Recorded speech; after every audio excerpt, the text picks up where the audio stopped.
Sir Paritala Ravi murder వెనకాల జగన్మోహన్ రెడ్డి గారి involvement కూడా ఉంది అని చెప్పేసి ఆవిడ సతీమణి పరిటాల సునీత గారు రీసెంట్‌గా కామెంట్ చేయడం జరిగింది సార్. ఇప్పుడు ఆ కామెంట్స్ వైరల్ అయిపోతున్నాయి. మరి నిజంగా అప్పుడు ఏం జరిగింది? పరిటాల రవి మర్డర్ వెనకాల ఎవరెవరు ఉన్నారు? ఏం ప్లాన్ జరిగింది? అప్పుడు ఏం జరిగింది సార్? మరి దానికి వెనకాల నిజంగా జగన్మోహన్ రెడ్డి గారి ఇన్వాల్వ్‌మెంట్ ఉందా సార్? ఈ కామెంట్స్‌ని ఏ విధంగా చూడొచ్చు సార్? మీరేం చెప్తారు? అంటే ఆ రోజున చాలా మంది పేర్లు బయటకు వచ్చినాయి. అనంతపురం జిల్లాలో అంటే 2004 ఎన్నికల్లో వైఎస్ రాజశేఖర రెడ్డి గారు గెలిచిన తర్వాత అనంతపురం జిల్లాలో నరమేధం అని చెప్పి ఒక సీడీ పట్టుకొని చంద్రబాబు నాయుడు గారు ఢిల్లీ వెళ్ళి అందరికీ తలో కాపీ ఇచ్చి రావటం అందరికీ తెలిసిన విషయమే. ఆ సందర్భంగా అంటే అక్కడ టార్గెట్ చేసి తెలుగుదేశం కార్యకర్తల్ని చంపేశారు, దీనిలో జేసీ దివాకర్ రెడ్డి గారి పాత్ర కూడా ఉంది అనేది ఒక ఎలిగేషన్. జేసీ బ్రదర్స్ ప్రధానమైనటువంటి హస్తం ఉంది అనేది ఆ రోజున చంద్రబాబు నాయుడు గారి అభిప్రాయం మాత్రమే కాదు, చాలా సీరియస్ క్రిటిసిజం పెట్టారు. ఈ ప్రాసెస్లోనే ఆ హత్యాకాండ జరుగుతున్నటువంటి క్రమంలోనే ఈ హత్య కూడా జరిగింది. పరిటాల రవి హత్య. ఆయన పార్టీ ఆఫీస్లో ఉన్నాడు ఆ రోజు. పార్టీ ఆఫీస్లో ఒక పార్టీ కార్యక్రమంలో అందరూ ఉన్నారు. అందరూ ఉండగా ఆయన ఏదో బయటకు వచ్చి ఫోన్ కాల్లో ఏదో మాట్లాడుతూ ఉండగా ఒక వ్యక్తి వచ్చి కాల్చి పారిపోయాడు. ఎవరు ఆ వ్యక్తి అంటే తను మొద్దుసీను. తనే చెప్పుకున్నాడు, నేనే కాల్చాను అని.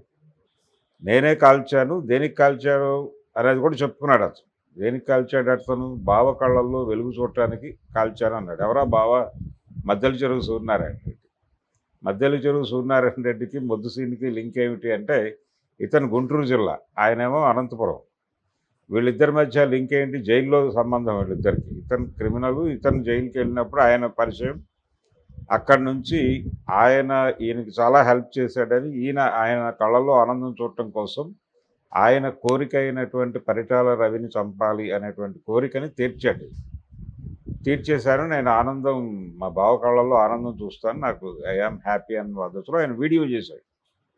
ఏది ఒక ప్రముఖ టీవీ ఛానల్కి ఇంటర్వ్యూ ఇచ్చాడు ఆయన. ఆయన కోసం జనాలు తిరుగుతున్న టైంలోనే.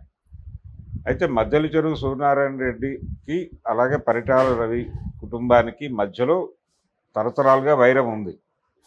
ఈ వైరం పునాది ఏమిటి అనేది కూడా ఎస్టాబ్లిష్డ్, అందరికీ తెలిసిన విషయమే. అక్కడ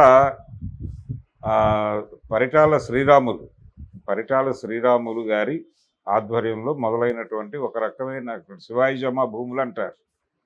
శివాయిజమా భూములు అంటే పోరంబోకు భూములే. ఆ పోరంబోకు భూములు ఆక్రమణ ఇలాంటి వ్యవహారాలు కొన్ని జరిగినాయి ఆ టైంలో. ఆయన వామపక్ష ఉద్యమాలతో సన్నిహితంగా ఉండేవాడు పరిటాల శ్రీరాములు గారు. ఈ క్రమంలో అక్కడ ఉన్నటువంటి భూస్వామ్యంతో కూడా ఘర్షణ జరిగేది. అక్కడ ఉన్న భూస్వాములు రెడ్లు, వాళ్ళతో ఘర్షణ జరిగేది. ఈ ఘర్షణ జరుగుతున్నటువంటి క్రమంలో ఇతన్ని ఎలిమినేట్ చేయాలని వాళ్ళు ప్లాన్ చేసి ఇతని దగ్గర ఉన్నటువంటి మనుషుల్ని వాళ్ళు తమ వైపుకు వాల్చుకుని వాళ్ళతో ఆయన్ని హత్య చేయించారు. పరిటాల శ్రీరాములు ఆయన రైటర్ కూడా. ఆయన రాసిన కవిత్వం విప్లవ రచయితల సంఘం పబ్లిష్ చేసింది. కేవీ రమణారెడ్డి గారు కార్యదర్శిగా ఉన్న రోజుల్లో ఆయన వెర్సన్ మెంబర్. అలాగే అక్కడ పీపుల్స్ వార్ పార్టీకి కొంత వెన్నుదన్నుగా కూడా ఉండేవాడు ఆయన.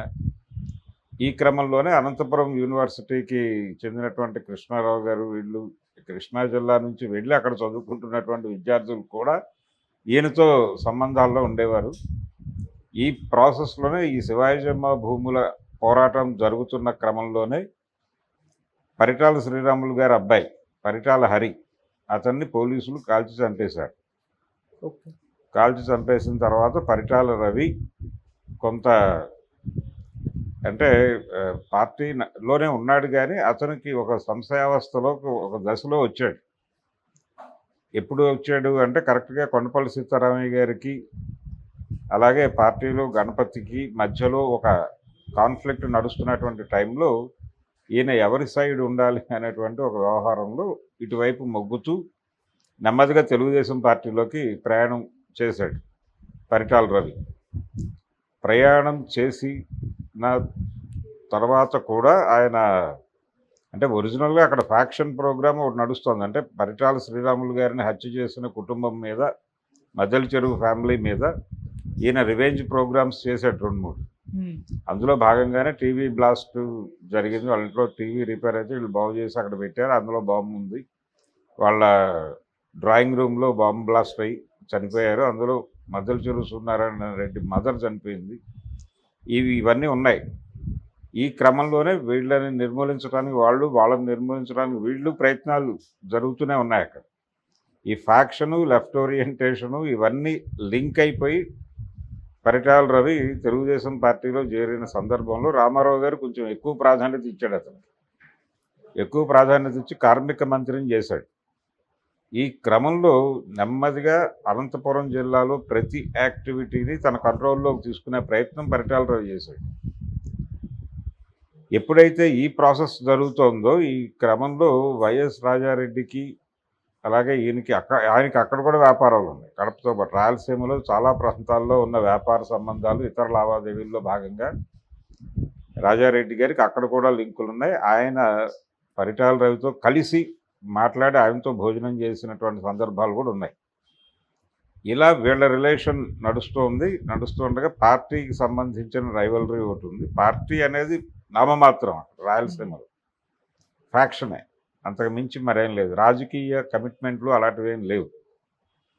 తన వ్యాపారం అంటే తను ఎక్స్పాండ్ అవుదాం అనుకున్నటువంటి ఏరియాలో ఇంకొక ఎలిమెంట్ ఎదుగుతోంది అనేది కొంత ఇబ్బందికరమైన పరిస్థితి ఎదుర్కొన్నాడు ఆయన. ఈ ప్రాసెస్లోనే ఈ హత్య జరగటం అనేది మధ్యలో ఆయన రాజారెడ్డి గారు వెళ్ళిపోయాడు, ఆయన చంపేశారు. ఆ చంపేసిన తర్వాత నెమ్మదిగా అనంతపురం జిల్లాలో పూర్తి స్థాయిలో వీళ్ళిద్దరి మధ్య కేంద్రీకృతం అయిపోయింది. ఎవరు జేసీ బ్రదర్స్, వాళ్ళు తాడిపత్రి నుంచి కొంత రాజ్యం నడిపేవారు. మిగిలిన ప్రదేశంలో ఆయన హవా నడిచేది పరిటాల రవిది. పరిటాల రవికి 2 రకాల బలాలు ఉన్నాయి ఆయనకు. ఒకటేమో తెలుగుదేశం పార్టీ బలం పొలిటికల్గా. అప్పటికి నిజానికి చంద్రబాబు నాయుడుతో పూర్తి సయోధ్యలో కూడా లేడు ఆయన. ఎన్టీఆర్కి చంద్రబాబు గారు వెన్నుపోటు పొడిచినప్పుడు ఎన్టీఆర్తో ఉన్నాడు అతను పరిటాల రవి. ఆ తర్వాత ఇటువైపు వచ్చాడు, ఈ గ్రూప్లోకి వచ్చాడు ఆయన. అయితే ఆయన మనసులో చంద్రబాబు కంటే ఎన్టీ రామారావుకే విధేయుడు. అది చంద్రబాబుకి తెలుసు. ఆయన కొంత లిమిటేషన్లో ఉండేవాడు పరిటాల రవితో. అందుకనే ఆయన ఇమ్మీడియట్గా చంద్రబాబు సీఎం అయిన తర్వాత తన క్యాబినెట్లోకి తీసుకోలేదు పరిటాల రవి. రామారావు గారి క్యాబినెట్లోనే ఆయన కార్మిక శాఖ మంత్రిగా పనిచేశాడు. ఇది ఇంటర్నల్ గొడవ తెలుగుదేశం పార్టీలో పరిటాల రవి కండిషన్. ఈ కండిషన్ ఇలా నడుస్తూ ఉండగానే ఈ వ్యాపారాలకు సంబంధించిన లావాదేవీలు, బెంగళూరుకు విస్తరించిన వ్యాపారాల్లో జగన్మోహన్ రెడ్డి కొంచెం అతను కూడా చిరాకు పడిన సందర్భాలు ఉన్నాయి ఇతని మీద.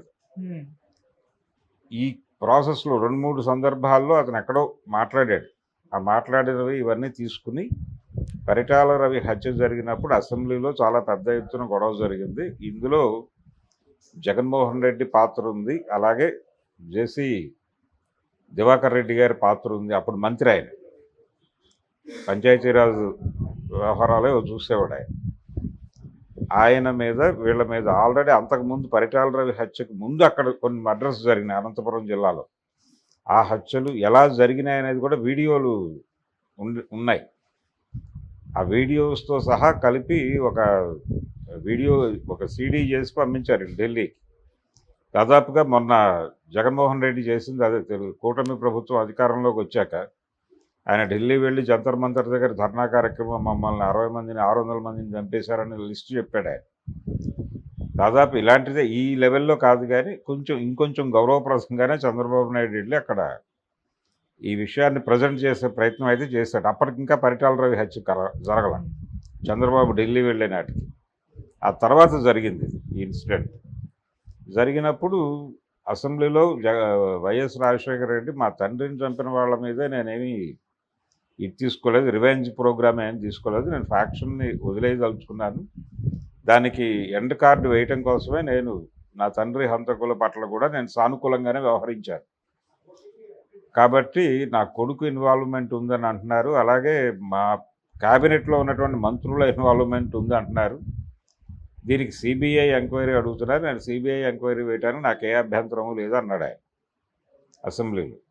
అది జరిగింది, ఆ ప్రాసెస్ ఏదో జరిగింది. ఫైనల్గా అటునుంచి వచ్చిన ఇన్పుట్స్ ఏవీ లేవు. టోటల్గా అన్ని కోణాల్లోనూ మద్దెల చెరువు సూర్యనారాయణ రెడ్డి మీదకే కాన్సన్ట్రేట్ అయింది ఆ హత్య, పరిటాల రవి హత్యకు సంబంధించి. బ్రెయిన్ బిహైండ్ రకరకాలు ఉండొచ్చు, అంటే దానికి చాలా డబ్బులు నడిచి ఉండొచ్చు, దానికి వాటాలు వేసుకుని ఉండొచ్చు. ఆ ఏరియాలో ఒక పవర్ సెంటర్ ఉండకూడదు అనే ఉద్దేశంతో ఆ పవర్ సెంటర్ ఉండటం వల్ల ఇబ్బంది ఎవరెవరికి కలుగుతుందో వాళ్ళందరూ పార్టిసిపేట్ చేసి ఉండొచ్చు. ఆ రోజున కడప ఎంపీగా ఉన్నాడు ఇతను. కడప ఎంపీగా ఉన్నటువంటి జగన్మోహన్ రెడ్డి వీళ్ళ ప్రమేయం ఉంటే, అంటే కాంగ్రెస్ పార్టీ వైపు నుంచి మాత్రమే కాదు, కాంగ్రెస్ పార్టీ అనేది డొల్ల, కాంగ్రెసు తెలుగుదేశం కాదు, అక్కడ వ్యాపారము ఇతర వ్యవహారాలే ప్రధానం. వీళ్ళ ఆధిపత్యాన్ని తుదముట్టించడానికి వాళ్ళ ఆధిపత్యాన్ని ఎంటర్ కాకుండా చూసుకోవటం, అంటే తమ ఆధిపత్యంలో ఉన్నటువంటి ప్రాంతంలోకి ఇంకొక శక్తి ఎంటర్ కాకుండా అడ్డుకోవటం అనేది వీళ్ళ కార్యక్రమం. వీళ్ళని అడ్డు తొలగించైనా ఇక్కడికి ఎక్స్పాండ్ కావాలి, టోటల్గా రాయలసీమ మన కంట్రోల్లో ఉండాలనే ప్రోగ్రాం ఉన్నప్పుడు అనివార్యంగా ఘర్షణ ఉంటుంది. అంతకుముందు రాజారెడ్డితో ఉన్న ఘర్షణ కూడా అదే, పరిటాల రవికి. కనుక ఆ నేపథ్యం కొంత తెలిసి ఉండటం చేత ఆవిడ ఆ మాటలు మాట్లాడారు సునీత గారు. కాబట్టి అయితే ఇనీషియల్గా ఆయన ఇన్సిడెంట్లో ఉన్నాడా లేకపోతే పార్టిసిపేషన్ ఇది కాదు, బ్రెయిన్ బిహైండ్ అనేది ఆవిడ ఉద్దేశం. ఆ బ్రెయిన్ బిహైండ్ చాలామంది ఉండొచ్చు, అది కాన్షియస్గా వైఎస్ రాజశేఖర రెడ్డి గారికి కూడా సూచనప్రాయంగా తెలిసి ఉండొచ్చు. అప్పటికి ఒక రకంగా రాష్ట్రం అంతా తెలుగు, అప్పటి ఉమ్మడి రాష్ట్రంలో ప్రతి మారుమూల పల్లెటూరులోనూ ఎన్టీ రామారావు గారి విగ్రహం ఉంటే పక్కన పరిటాలరావు విగ్రహం కూడా పెట్టడం అనేది నడిచిన తర్వాత, అంటే ఒక రకంగా ఇతని ఇన్ఫ్లుయెన్స్ ఉంది ఆ ఏరియాలో కూడా. మాకు ఒక, అంటే ఎన్టీఆర్ అనేవాడు ఒక పెద్ద మనిషి ఆ ఏరియాలో, ఆయన అలాగే మేము ఫ్యాక్షన్ ఈ వ్యవహారాలకు సంబంధించి కూడా మా దగ్గర ఒక సింబల్ ఉంది, అతను పరిటాల రవి అనేది వీళ్ళు చెప్పుకునేవారు. ఆయన కాంట్రాక్టులు చేసేవాడు, ఆయన రైల్వే కాంట్రాక్టులు ఇవన్నీ చేసేవాడు కదా. పరిటాల రవి గారికి వ్యాపారం ఉంది, ఆయన విప్లవ రాజకీయాలతో ఉన్నాడు, అలాగే ఈ పార్లమెంటరీ రాజకీయాలతోనూ ట్రావెల్ అయ్యాడు, వ్యాపారాలు చేశాడు, అందులో భాగంగా చాలామందిని కలుపుకుని వెళ్ళాడు, బెదిరింపులు ఇవన్నీ నడిచాయి. ఆయన ఏమీ సాధు జంతువుగా లేడు, ఆయన పద్ధతిలో ఎదుగుతూ ఆ ఎదుగుతున్నటువంటి క్రమంలోనే తన తండ్రి గారి జీవిత చరిత్రను సినిమా తీశాడు. అంటే ఆ జిల్లాకి వాళ్ళ కంట్రిబ్యూషన్ ఏమిటి అనేది ప్రపంచానికి తెలియజేయడం కోసం ఆ సినిమా తీశాడు ఆయన. నిజానికి ఆ కుటుంబం వెళ్ళింది ఎక్కడి నుంచి, కృష్ణా జిల్లా నుంచి. కృష్ణా జిల్లా నుంచి వెళ్ళి అక్కడ సెటిల్ అయినటువంటి ఫ్యామిలీ. ఆ పరిటాల అనే ఇంటి పేరు చూస్తే అర్థమైపోతుంది వాళ్ళ రూట్స్ ఎక్కడున్నాయనేది. ఇలా ఒక ఫ్యాక్షన్ తగాదాలో వీళ్ళ పార్టిసిపేషన్ ఉండడానికి అవకాశం ఉందని ఆ రోజున ప్రపంచం అంతా నమ్మిన విషయం. అదే మాట్లాడింది ఆవిడ కొత్తగా. అంటే ఆ రోజున చర్చలు తెలిసిన వాళ్ళకి అది తెలుసు, కానీ ఇప్పుడు కొత్తగా ఇదేదో కొత్త కోణం ఉంది, దీనిలో ఇటు నుంచి జగన్మోహన్ రెడ్డిని అటాక్ చేయొచ్చు, లేదు ఆ కేసులో జగన్మోహన్ రెడ్డిని అరెస్ట్ చేస్తారు, ఇవన్నీ జరగవు. ఇప్పుడేదో ఆ కేసు రీఓపెన్ చేసి ఇప్పుడు ఆల్మోస్ట్ మద్దెల చెరువు లేడు, ఉన్నవాడు భాను. ఆ భాను పరిస్థితి ఏంటో తెలియదు. అతనికి ఈ గొడవతో సంబంధం లేదు, ఈ ఫ్యాక్షన్తో సంబంధం లేదు. అతని గొడవ సూర్యనారాయణ రెడ్డితో, అది వాళ్ళిద్దరి మధ్య పర్సనల్ గొడవ, దానికి పరిటాలకి సంబంధం లేదు. కాబట్టి ఆల్మోస్ట్ ఆ దీనికి ఆ ఫ్యాక్షన్కి సంబంధించిన రూట్స్ అన్నీ క్లియర్ అయిపోయినాయి.